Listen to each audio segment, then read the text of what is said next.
5,200 na lang po sahod ko kada buwan. Pwede po ba mag-avail ng Provident Loan? Division namin, ganyan na lang sahod ko, sir. Pwede po, walang problema kahit 5,200 na lamang yung sahod ninyo. Pero, tandaan na ang pwede niyo ma-avail na loan ay sobrang liit na rin po, no? Kasi yung a-applyan ninyo na loan, dapat yung amortization niya ay hindi lalagpas sa 200 pesos, no? I'm not sure kung magkanong amount yon yung pwede, no, sa part na yan, no, sa case na yan.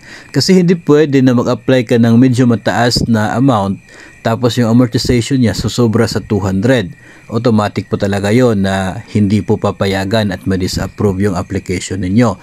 Kung 5,200 na lamang yung inyo pong sahod na take home pay, yung 200 na lamang po yung pagsaktuhan doon sa magiging monthly amortization. Kung 5,500 na lamang yung net pay ninyo, so yung 500 na lamang yung magiging basis kung magkano yung dapat na amortization. So kung makaka-avail kayo doon sa maximum term na 5 years, yung loan amount talaga yung kinakailangang i-adjust para yung amortization ay hindi po tayo lalagpas doon sa atin pong limit. Kasi nga katulad po ng mga loans sa iba pong mga lending institutions, ang Provident Loan ay isa po sa mga loans na still kinakailangan na ang magiging monthly net take home pay mo ay hindi bababa sa 5,000 pesos pagkatapos pumasok yung amortization ng Provident Loan. So ang tanong na lamang ngayon ay kung yung pwede niyo ma-avail na loan ay sasakto ba doon sa inyong pangangailangan, no? So yun na lamang po yung magiging tanong natin ngayon.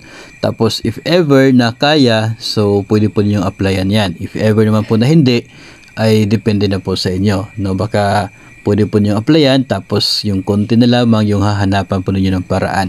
Pero sa DepEd talaga dapat 5,000 pataas yung magiging net take home pay mo. So yung amortization ng a-applyang loan nakadepende doon sa inyong magiging inyo pong actual na net take home pay, no? So unlike with the other banks na naglilimit po ng siguro 5,500 o kaya 6,000 na requirement doon sa net take home pay, si DepEd po pagdating sa Provident Loan ay hindi po siya naglilimit sa ganyan.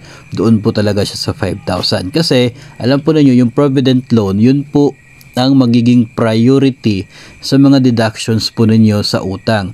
Mas priority pa nga siya compared doon sa GSIS loans, no? Priority pa po siya, no? So wala pong problema sa kanya if ever na magkakaroon ng absences si teacher at magkaroon ng deduction dulot po doon sa absences niya kasi si Provident Loan is always given that priority, no? So hindi po siya mapupunta sa deducted obligation as long as during the time na kayo po ay nag-apply, yung magiging resulting net take home pay ninyo ay hindi talaga bababa doon sa requirement na 5,000 pesos. Yun po yung pinaka-importanting bagay na dapat po nating isaalang-alang kapag tayo po ay nag-apply ng loans, particular po sa mga bangko at maging dito na rin sa DepEd Provident Loan.